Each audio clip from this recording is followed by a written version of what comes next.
Okay, next I'd like to introduce Terry Hynes. He's the senior counsel with Sidley Austin here in this office in DC. And for 44 years, he's represented railroads in America with mergers and acquisitions, corridor development projects involving both freight and passenger, and a wide range of regulatory issues. Terry serves as counsel to Brightline Florida, Brightline West, and Texas Central. And with decades in the rail industry, he is a thought leader on ways government and the private sector can collaborate to promote investment in high-speed rail. And I want to thank Terry and Sidley Austin for providing this wonderful venue that we're all in today. They've gone out of their way to really help us and make this a great conference. So please welcome Terry Hynes.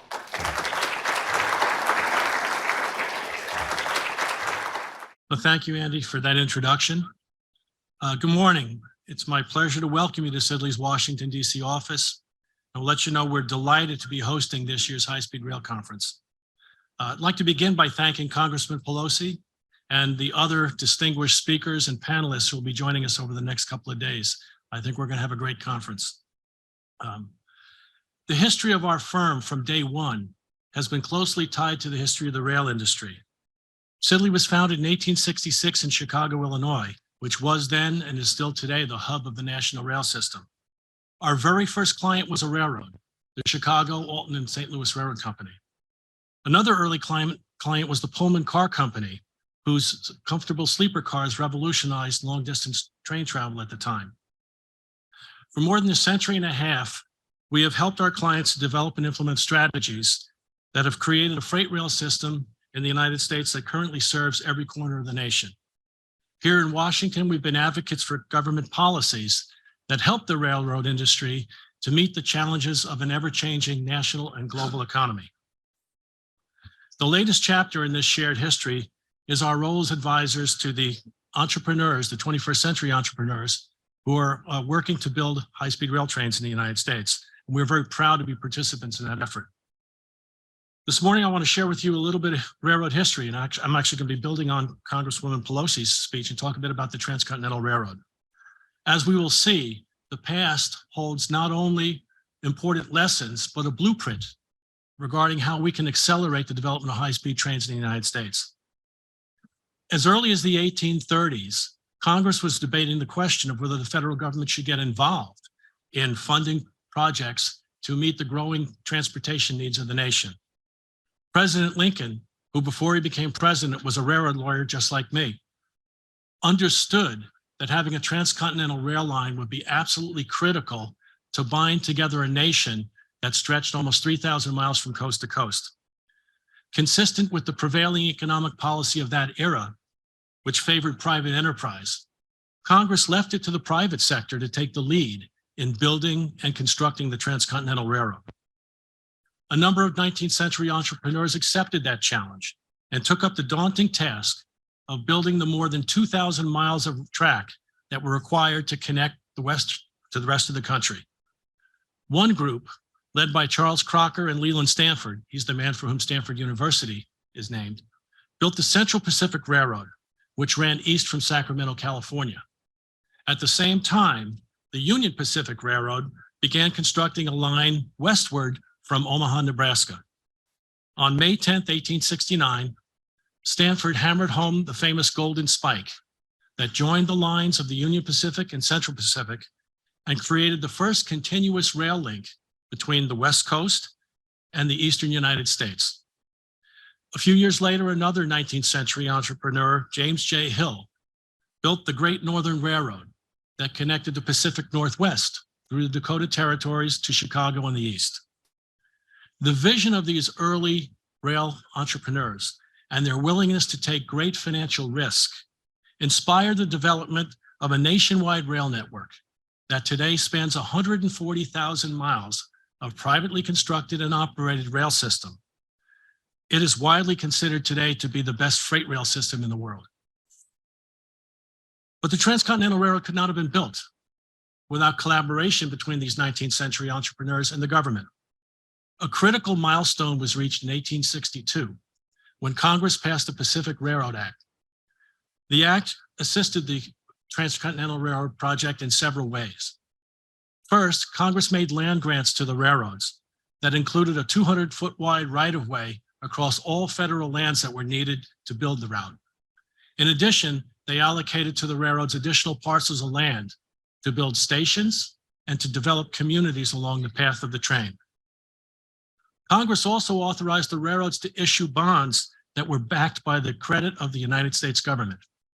Those bonds were redeemable in 30 years, giving the railroads the time and the financial flexibility that they needed to finish building the line and to develop a sustainable base of traffic and revenue. Over time, state and local governments got into the act, funding the construction of branch lines to connect their communities to the emerging east-west trunk carrier. Transcontinental Railroad is sometimes referred to as the first public-private partnership in the United States, and it may very well have been the first. This cooperative effort between government and the private sector delivered massive benefits to our country. First, it achieved Lincoln's vision of binding together the nation. It accelerated the settlement of the West. It resulted in the establishment of thousands of cities and towns along the route of the train. It jump-started America's Industrial Revolution by making it possible for the first time to ship raw materials and heavy goods across the vast American continent. It promoted commerce by greatly reducing the cost of transporting those goods. Finally, it made long-distance travel faster and more affordable. Before the Transcontinental Railroad was built, the primary method of traveling from the east to the west was by stagecoach. In 1860, a stagecoach ticket from St. Louis to San Francisco cost more than $200. The journey took more than a month. Even the high-speed stagecoach of the day, the Butterfield Overland Mail Company that carried the mails, needed almost 4 weeks to complete the journey, traveling 24 hours a day, 7 days a week without stopping. Travel by stagecoach was very uncomfortable. The roads were poor and they were subject to washouts. Passengers were often required to sleep on the ground at the waypoints where the stagecoaches stopped for the night. The passengers faced danger from a variety of sources, including bandits, severe weather, hazardous river crossings, and mishaps involving injured horses and broken wagon wheels. But the Transcontinental Railroad changed all of that and revolutionized cross-country travel. By 1880, a person could travel from New York to San Francisco for as little as $65. Travel in one of those luxurious Pullman cars cost about $120. Most amazingly, the journey by rail between New York and San Francisco was cut from a month or more to only 4 days. And train travel, while not without its problems, was far less hazardous. So what lessons can we learn from the building of the Transcontinental Railroad? And how can we apply those lessons to accelerate the development of a high-speed passenger network in the United States? First, government policies that encourage private participation can spur greater investment in high-speed rail systems. With access to government-sponsored financing, tax benefits, or other forms of support, private developers can deliver high-speed rail projects at less total cost to the public. Second, regulatory policies that expedite the approval process will greatly reduce the time required to deliver those projects.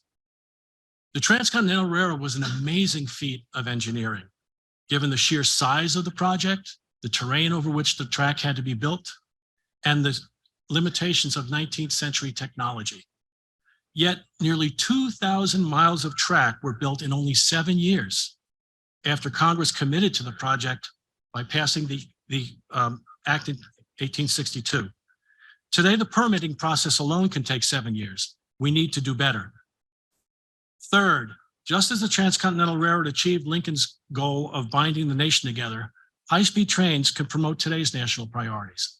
As Congresswoman Pelosi mentioned, they can play an important role in America's response to climate change by eliminating the greenhouse gas emissions from the millions of cars that can be taken off the highway. They can improve mobility between our cities and increase our productivity. Introducing high-speed trains can reduce the financial burden on government to build and maintain roads and highways. And high-speed trains can even help to make highway travel safer and less stressful by reducing traffic congestion. Finally, like the transition from the stagecoach To the comfortable cars designed by George Pullman, modern high-speed trains can deliver a quantum improvement in the comfort and convenience of intercity travel. Today, a new breed of 21st century entrepreneurs is working to build high-speed systems that can deliver these benefits. Over the next 2 days, we will hear their stories and learn more about their vision for bringing world-class passenger service to the United States. We'll also discuss ways that the government and the private sector can work together once again to make this vision a reality. Thank you. I'll turn it back over to Andy.